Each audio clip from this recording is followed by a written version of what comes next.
Bismillahirrohmanirrohim. Assalamualaikum warahmatullahi wabarakatuh. Konsep dan penerapan digital marketing adalah hal yang dilakukan untuk mendongkrak penjualan produk dari suatu brand. Seiring dengan kemajuan teknologi, tren di dunia bisnis juga semakin bervariasi. Salah satunya adalah tren digital marketing. Lalu sepenting apakah sebuah digital marketing diterapkan dalam bisnis yang menjual produk-produk tertentu? Untuk menjawab pertanyaan itu, Anda bisa menyimak dari penjelasan video berikut ini. Assalamualaikum warahmatullahi wabarakatuh. Perkenalkan, kami dari kelompok 2 yang beranggotakan saya sendiri, Tatang Sulaiman, Bapak Reza Joko Pratomo, Bapak Mulyanto, dan Ibu Endang Handayani. Kami adalah mahasiswa sekolah Pasca Sarjana UHAMKA, Prodi Manajemen, dengan dosen pembimbing kita Bapak Dr. Bambang Dwi Hartono. Pada kesempatan ini kami akan menyampaikan presentasi yang berjudul New Content Marketing di Era Digital.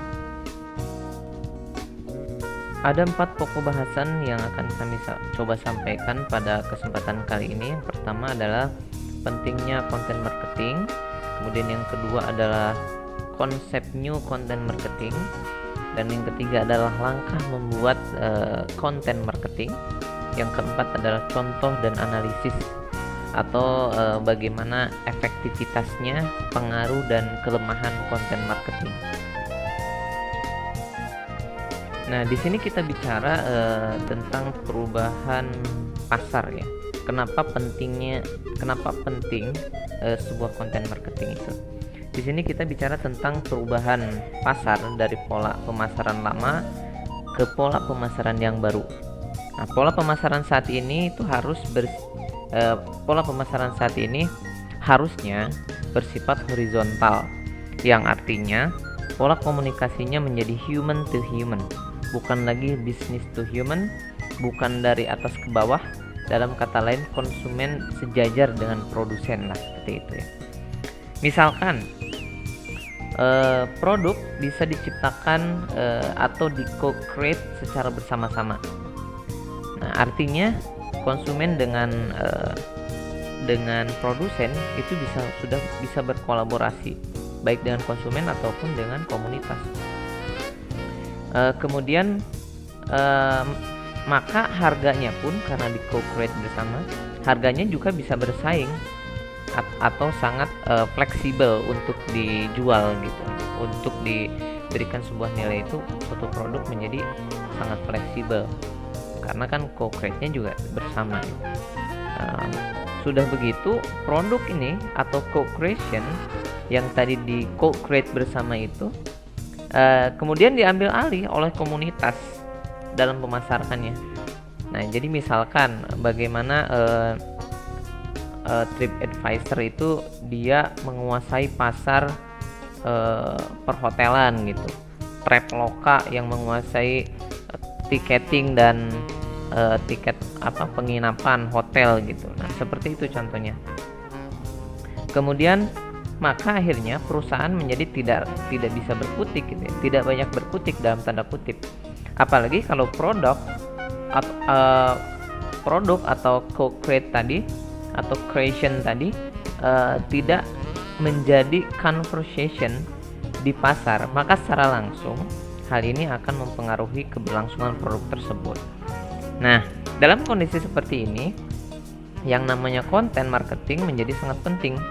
Nah, karena promosi ya model lama sudah tidak efektif lagi. Ya, karena tidak berubah menjadi conversation. Jadi promosi itu harus berubah menjadi conversation, barulah pola pemasarannya itu menjadi sangat efektif. Nah, untuk menjadi conversation, maka diperlukanlah sebuah konten yang baik, yang menarik, hingga mampu diadvokasi oleh konsumen atau target pasar. Artinya, konten kita harus bisa diadvokasi oleh pasar atau di-share oleh pasar, atau pasar menjadi sangat concern terhadap konten-konten kita sehingga mereka bisa membagikannya secara sukarela. Konten yang baik adalah konten yang dapat diadvokasi atau di-share oleh konsumen dengan sukarela kepada komunitasnya. Nah, itulah pentingnya konten marketing. Jadi konten itu seperti pelurunya. Kalau dalam senjata itu, senjatanya canggih tanpa peluru itu sama saja tidak berguna. Ada juga pelurunya bagus tapi tidak ada senjatanya, itu pun tidak berguna gitu. Nah, kemudian kita masuk ke new content marketing prinsip. Jadi prinsip konten marketing. Di sini ada 5 poin, kita singkat dengan 5M. Yang pertama adalah mindset. Nah, fokus utama dari konten marketing bukan menemukan konten yang ingin disampaikan oleh merek, tetapi menemukan konten yang ingin dibaca oleh konsumer atau konsumen. Konten yang paling gampang mengena adalah konten yang bisa menjawab kegelisahan dan hasrat terpendam konsumen. Nah, M yang kedua adalah matching. Sebuah konten yang menarik akan memaksa dalam tanda kutip customer untuk akhirnya mengenal merek di balik konten tersebut. Karena itu, konten harus nyambung dengan karakter merek. Jika terlalu jauh asosiasinya, popularitas konten tidak akan diikuti oleh popularitas merek. Kemudian yang M ketiga adalah momen. Timing ya, timing sangat penting dalam menciptakan dan mendistribusikan konten. Suatu tema akan lebih engage dibandingkan saat sedang hangat-hangatnya berlangsung. Pada saat berlangsungnya momen itulah orang paling antusias untuk mencari informasi dan berpartisipasi dalam conversation. Ingat, konten yang hot hanya akan di-share dalam hitungan menit atau jam saja. Artinya dia sangat spesial. Nah, contoh misalkan ketika sepak bola dunia misalkan, tiba-tiba iklan sampo dengan bintang pemain Ronaldo. Artinya dia sangat memanfaatkan momen-momen tertentu. Kemudian misalkan sering kita lihat iklan oli mobil ketika event besar F1 misalnya. Nah, hal-hal seperti itu mereka sangat menekankan. Tapi di luar event-event itu mereka jarang beriklan hal yang sama. Kemudian keempat adalah monopoli. Apa jadinya nih jika semua perusahaan pada industri yang sama dan memiliki tema konten marketing yang sama, maka konten akan menjadi terlalu mirip, bukan? Nah, kurang otentik juga dan tertimbun di lautan informasi tentunya karena saking banyaknya. Mereka memerlukan tema yang unik dan bisa memonopoli industrinya. Nah, sebagai contoh, kalau kita kenal GE General Electric ya, mereka itu dengan kontennya sangat kuat sekali, misalkan membicarakan tentang teknologi masa depan gitu. Karena majalah-majalah GE itu mereka kuat sekali di konten itu. Jadi orang kalau bicara teknologi ya bicara GE misalkan, General Electric itu. Nah, kemudian M keempat adalah multi screen. Nah, di zaman digital, konten sebisa mungkin hadir di berbagai format screen dan platform, terutama mobile. Dengan demikian, konten mempunyai peluang lebih besar untuk menjangkau lebih banyak penonton. Nah, multi screen itu maksudnya orang bisa menemukan brand kita dalam berbagai jenis iklan dan acara lain. Misalnya ada maskot gitu. Nah, kemudian bisa juga kita bikin film, ada juga game dan wahana misalkan. Nah, ini ada contoh bagus, ini diterapkan oleh Paddle Pop ya. Tentunya Paddle Pop. Paddle Pop itu dia punya banyak platform. Paddle Pop juga ada dalam iklan TV gitu ya, seperti biasa iklan es krim TV gitu kan. Dia juga punya film, dia juga punya game, dan dia juga kalau nggak salah ya, dia juga punya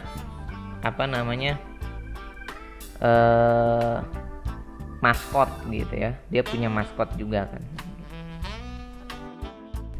Nah, berikutnya kita bicara tentang step by step membuat konten marketing. tentunya ini hanya sebuah garis besar saja, tidak begitu detail tentang bagaimana cara membuatnya, tapi setidaknya ini akan mewakili. Nah, yang pertama kita adalah menentukan tujuan ya. Tentukan tujuan untuk apa konten ini dibuat, untuk membangun merek atau untuk meningkatkan penjualan. Jadi beda antara membangun merek dan meningkatkan penjualan itu kontennya akan berbeda. Yang kedua adalah pemetaan audiens. Kita harus bisa memetakan konsumen, siapa konsumen kita dan bagaimana kepribadiannya, apa yang mereka selalu pikirkan tentang produk kita dan apa keinginannya. Itu yang harus kita ketahui, kita harus bisa petakan. Yang ketiga, kita harus membuat ide ya dan perencanaan konten. Apa tema yang akan diambil, misalkan formatnya dalam bentuk apa, video atau foto kah, atau film, atau bahkan campuran. Kemudian harus membuat storyline-nya juga, jadwalnya juga, kapan dibuatnya, berapa lama, dan kapan juga akan diluncurkan. Nah, ini harus sangat detail sekali. Dan yang keempat adalah proses pembuatan konten itu sendiri. Bagaimana konten ini dibuat? Mau dibuat in-house kah? Maksudnya dibuat mandiri gitu kan? Atau mau menggunakan jasa orang lain gitu, atau outsource gitu. Nah, ini harus ditentukan di awal gitu kan, karena kebanyakan banyak juga perusahaan yang tidak mampu memproduksi konten secara in-house, dia menggunakan jasa orang lain. Nah, kemudian tentukan juga jadwal produksinya dan bagaimana kita bisa memantaunya jika dibuat di orang lain misalkan. Nah, jadi selain dibuat itu jangan sampai lepas juga dari kontrol kita, jangan sampai melenceng terlalu jauh dari konten yang kita ingin. Dan yang berikutnya, yang kelima, adalah mendistribusikan konten. Di mana konten kita akan didistribusikan atau diluncurkan? Nah, di media milik sendiri kah, di media berbayar kah, atau melalui media gratis? Nah, misalkan di sini ada media yang milik sendiri ya.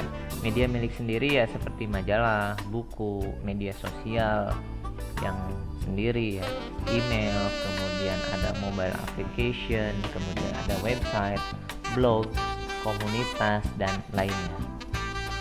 Kalau mau yang berbayar bisa juga ada di TV, ada media sosial berbayar seperti FB Ads, IG Ads ya, atau Instagram advertising, dan banyak lagi. Artinya bisa offline, bisa online. Kalau offline misalnya ada billboard dan lain sebagainya. Nah, biasanya kalau kontennya menarik, secara otomatis orang akan membagikan dengan sukarela. Nah, inilah yang disebut dengan media gratis.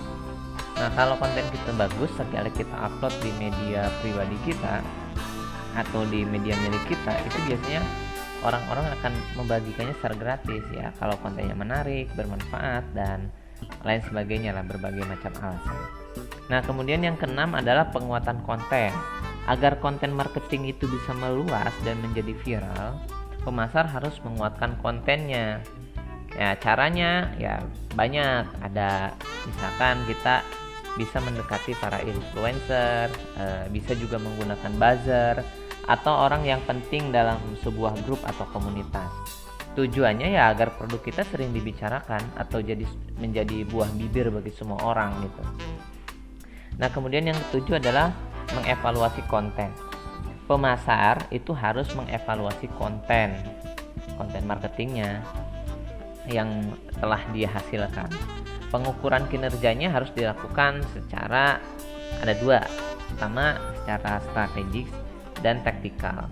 Strategis artinya pemasar harus melihat apakah konten marketing yang dihasilkan sudah sesuai dengan tujuan, yaitu misalkan terkait penjualan atau pemasaran. Ya, kalau misalkan di media sosial ya sudah berapa view-nya, like-nya, komennya, atau jangkauannya sudah berapa ribu orang gitu, dan lain sebagainya ya. Sedangkan taktikal itu adalah pemasaran harus melihat konten marketing seperti apa yang paling menarik di mata konsumen, ya dari mulai sisi format atau channel yang kita gunakannya, seperti di media sosial kah, atau di media di TV kah gitu, atau di majalah kah, atau di koran dan lain sebagainya. Dan yang kedelapan adalah improvisasi. Setelah melakukan pengukuran, ya, tugas para pemasar adalah melihat apakah konten yang dihasilkan telah sesuai dengan audiens atau tidak.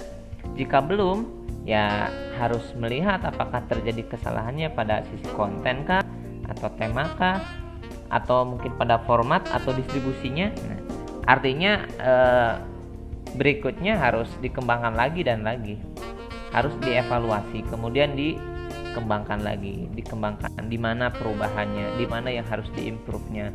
Nah, di situ barulah konten itu sempurna. Jadi konten itu sebenarnya dari A sampai Z-nya itu penuh dengan kontrol gitu kan.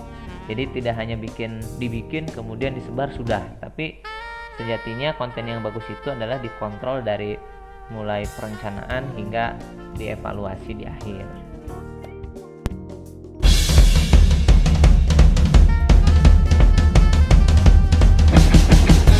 Hidup adalah mengenai mengejar mimpi dan dinikmati. Namun, seringkali yang menjadi rintangan adalah peraturan. Seperti kata bokap gue, peraturan dibuat supaya manusia tidak saling merugikan. Jadi gue mengambil kesimpulan, selama nggak merugikan orang lain, nggak masalah untuk sedikit melanggar peraturan. Setidaknya prinsip ini yang gue pegang.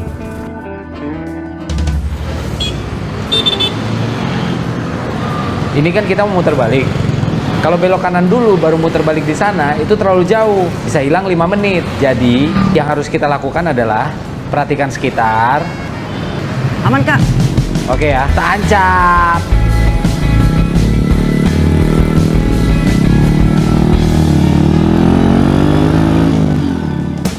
Lalu lintas Jakarta itu nyebelin, terutama bagi orang yang setiap hari dituntut untuk tepat waktu. Gimana sih mas, telat banget. Gak lihat orang-orang udah pingsan, makanannya gak datang-datang. Maaf ya mbak, besok nggak telat lagi deh.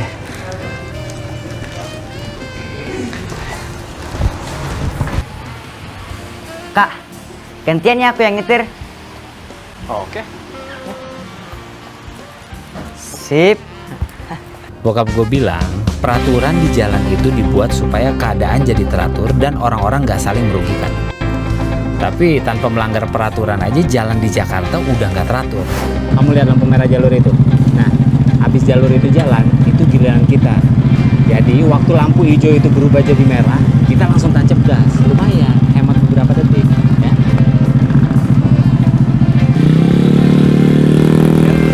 Kesimpulannya, selama gue nggak merugikan orang lain dan nggak ketahuan, sah-sah aja melanggar peraturan. Toh nggak ada yang dirugikan. Lagi pula, gue nggak sendirian. Nah, ini kita belok kiri aja. Kan tandanya nggak boleh belok kiri, Kak. Iya, nggak apa-apa. Soalnya kalau misalnya kanan itu bedanya 10 menit. Kiri aja nggak apa-apa. Oke?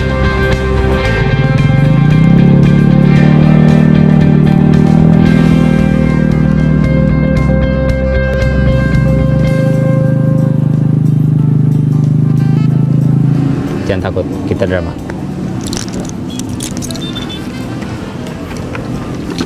Selamat siang mas, bisa saya lihat surat-suratnya? Pak, kakak saya tiba-tiba kesurupan, Pak. Bapak tahu nggak rumah dukun terdekat di mana?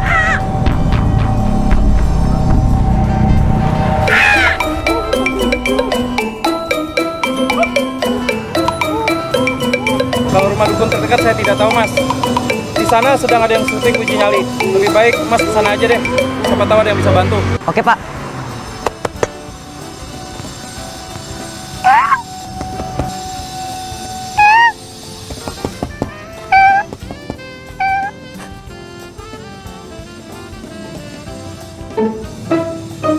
Makasih ya, Pak.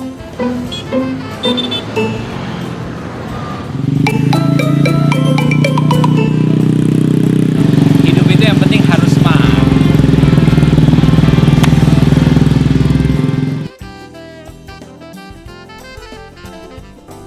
Nah, itu salah satu cuplikan dari konten marketing Honda. Kalau nggak salah di YouTube itu judulnya adalah cerdas melanggar. Melalui konten marketing ini Honda ingin menyampaikan pesan bahwa mereka tidak sekedar berjualan motor. Lebih dari itu, Honda ingin menyampaikan persepsi kepada konsumen bahwa Honda sebagai merek yang peduli mengenai keselamatan pengendara motor. Nah, kampanye keselamatan berkendara ini salah satunya dilakukan oleh dealer Honda, yaitu Honda Astra Motor, sebagai dealer utama dari sepeda motor yang merajai jalanan ya. Astra tergerak dalam upaya kampanye keselamatan berlalu lintas. Ada aktivitas pemasaran yang kontennya menampilkan tema keselamatan berlalu lintas. Salah satunya adalah konsep Ride with Heart yang disalurkan melalui video. Nah, video ini kita bisa temukan di channel YouTube, di Facebook juga ada, dengan judulnya itu Cerdas Melanggar. Videonya ada juga beberapa episode. Tentunya videonya sangat menarik. Pemilihan konten marketing lewat video dipilih oleh mereka karena perilaku menonton di internet yang terus berkembang. Kemudian penyebaran melalui media sosial dan kanal video menjadikan pesan yang ingin disampaikan bisa menjangkau lebih banyak orang. Targetnya adalah para pengendara sepeda motor yang aktif di dunia internet. Nah, film pendek ini dipilih karena penyampaian pesan yang ringan, mudah dicerna, dan mudah di-share sehingga memiliki efek viral yang besar. Dan pesan akan tersampaikan lebih luas tentunya. Nah, ide pembuatan film ini diawali juga oleh dari sebuah training sebenarnya, seperti safety riding kepada masyarakat. Biasanya edukasi keselamatan berlalu lintas ini disampaikan dengan video tutorial. Namun menurut kajian, video tutorial kurang menarik hingga diputuskan membuat video yang lebih menarik agar orang tetap menonton hingga akhir dan pesan tersampaikan. Nah, video ini juga dibuat tidak sendiri, dia menggunakan pihak agensi, kalau nggak salah Cameo Project. Dan kemudian selain itu untuk penguatannya mereka juga membuat konten marketing offline-nya dengan mendirikan Kampung Safety Honda KSH. Ada juga program Astra Motor seperti Safety Riding Center AMSC yang merupakan pusat penelitian berkendara dan safety riding. Konten pertamanya didirikan di Astra Honda Motor di Yogyakarta. Ya, artinya ini hanya salah satu contoh aja dari sekian banyak konten marketing yang sudah mereka buat ya. Sebenarnya video ini tidak hanya tema tentang safety aja, mereka juga membuat berepisode-episode, ada tentang percintaan dan lain sebagainya. Nah, untuk bagian terakhir yaitu tentang analisa ya. Analisa efektivitas konten marketing. Konten marketing merupakan bagian yang tidak bisa dipisahkan dari strategi marketing, terutama di era e-marketing atau di era digital. Konten menjadi tools utama dalam menjalankan taktik marketing bagi sebuah perusahaan untuk bisa memasarkan produknya. Sukses tidaknya sebuah produk dipasarkan bisa ditentukan dari bagus tidaknya produk tersebut dikemas dengan konten yang menarik dan sesuai dengan kebutuhan. Kemudian pengaruh konten marketing ya, konten marketing memiliki pengaruh yang sangat besar terhadap brand bahkan perusahaan. Selain dapat menentukan berhasil atau tidaknya sebuah perusahaan,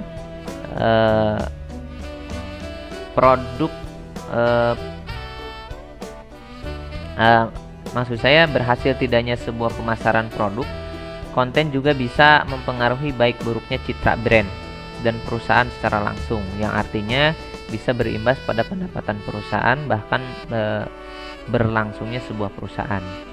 Yang ketiga adalah kelemahan konten marketing. Pertama, biaya mahal jika tidak diproduksi secara in-house, tentunya karena perlu agent gitu kan. Konten marketing yang gagal dan menimbulkan brand image yang buruk bagi perusahaan menjadi masalah tersendiri, apalagi jika konten tersebut menimbulkan kontradiksi pada konsumen. dan diperbincangkan secara meluas. Perusahaan bisa mengalami masalah serius sehingga perlu melakukan penyelesaian yang pastinya akan banyak memakan energi dan biaya bagi perusahaan. Nah, itu saja yang bisa kami sampaikan pada kesempatan ini. Terima kasih atas perhatiannya. Assalamualaikum warahmatullahi wabarakatuh.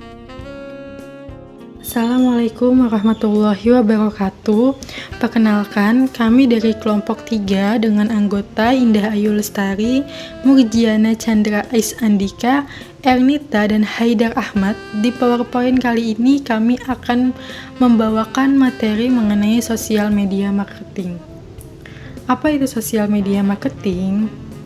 Menurut Wikipedia, definisi media sosial adalah media online partisipatif yang mempublikasikan berita, foto, video, podcast yang diumumkan melalui situs media sosial. Sosial media marketing adalah strategi pemasaran menggunakan media sosial untuk memasarkan produk atau jasa dengan memanfaatkan orang-orang yang berpartisipatif di dalamnya untuk tujuan pemasaran. Apa aja macam-macam dari media sosial ini? Ada Twitter, Facebook, Instagram, dulu juga ada Pet. Pokoknya media sosial itu mudahnya adalah suatu media yang bisa membuat kita bersosialisasi dengan lebih mudah, bahkan dengan orang-orang yang jauh sekalipun dapat kita jangkau. Nah, berarti sosial media marketing ini adalah memanfaatkan media tersebut yang kita gunakan selama ini sebagai sarana bersosialisasi biasa menjadi sebagai sebuah sarana tempat kita juga mempromosikan barang yang kita perjualbelikan kepada orang lain. Yakin mau marketing di sosial media? Apakah marketing di sosial media itu menguntungkan? Nah, di sini dijelaskan ada 3 poin. Sebenarnya banyak, cuman di sini yang dijelaskan hanya 3 poin mengenai keuntungan pemasaran di sosial media. Yang pertama, sosial media ini menyediakan ruang dengan tidak hanya untuk memasarkan produk atau jasa kepada pelanggan, tetapi juga untuk mendengarkan keluhan dan saran. Yang kedua, mempermudah mengidentifikasi berbagai kelompok atau pengaruh antara berbagai kelompok yang dapat menjadi pemberi informasi tentang merek dan membantu dalam growth of brand, pertumbuhan merek. Biaya rendah karena sebagian besar situs jejaring sosial media itu tuh gratis. Nah, ini juga merupakan salah satu keunggulan dari sosial media karena sosial media itu bisa menghubungkan orang dari banyak sekali negara dengan tanpa batasan waktu sekalipun. Marketing melalui sosial media ini bisa membuat kita lebih mudah sampai kepada calon pembeli kita. Jadi simpelnya gini, media sosial itu digunakan sebagai sarana atau media promosi kita terhadap suatu barang yang kita pasarkan. Jadi si media sosial ini merupakan strategi kreatif penyampaian pesan mengenai produk yang kita perjualbelikan. Tolak ukur keberhasilannya bukan kepada berapa banyak produk yang kita jual, tapi melalui media sosial itu sudah berapa banyak orang yang tahu tentang produk yang kita perjualbelikan. Bisa dilihat misalnya kan kalau Instagram itu kalau nggak kita kunci kita bisa tahu tuh ada berapa sih orang yang melihat profil kita gitu. Nah, semakin banyak orang yang membuka akun barang yang kita perjualbelikan, maka bisa dikatakan kegiatan marketing kita melalui sosial media itu berhasil karena sudah membuat banyak orang tuh tertarik untuk mengetahui produk kita. Contoh kasusnya seperti apa? Nah, di sini salah satu yang bagus sebagai media untuk marketing di sosial media adalah Facebook. Kenapa? Karena hampir semua orang di dunia ini itu memiliki akun Facebook. Bahkan kayak Instagram itu kan juga sebenarnya bagian dari Facebook. Nah, hampir 80% tujuan Facebook marketing adalah brand awareness. Beberapa tujuan yang lain yaitu meningkatkan engagement, meningkatkan traffic website, dan mendapatkan leads. Situ ada jumlah persennya ya. Dampak terhadap fungsi marketing dan keputusan pembelian. Terdapat beberapa tools gratis Facebook marketing yang dapat membantu pemasaran dengan mudah. Salah satu Facebook Messenger adalah tool multi-platform yang dapat membantu melakukan interaksi kepada konsumen dengan cepat. Menurut data Buffer, 63% pengguna menunjukkan respon positif atas kemudahan untuk dapat berkomunikasi langsung dengan penjual. Dari sisi pembisnis, penggunaan Facebook Messenger dapat meningkatkan conversion rate pembelian hingga 5 kali lipat. Menurut kata data, 69% responden survei mengaku mengakses Facebook untuk mendapatkan informasi tentang produk. Namun, tentu tidak semua konsumen tersebut akan langsung melakukan pembelian setelah itu. Retargeting dengan Facebook marketing dapat meyakinkan konsumen yang belum melakukan keputusan pembelian. Jadi, misalnya gini, apa sih dampaknya si media sosial ini terhadap keputusan pembelian? Ketika seseorang itu mulai tahu akan suatu produk, biasanya kan sebelum membeli, sekarang itu konsumen akan mencari informasi sebanyak-banyaknya tentang produk tersebut. Nah, media sosial ini membantu orang untuk lebih mudah mendapatkan informasinya. Jadi semakin banyak informasi positif yang didapatkan, terutama dari media sosial, maka kemungkinan besar akan meningkatkan juga keputusan pembelian. Jadi sekali lagi di sini disampaikan bahwa media sosial ini adalah untuk membantu media promosi.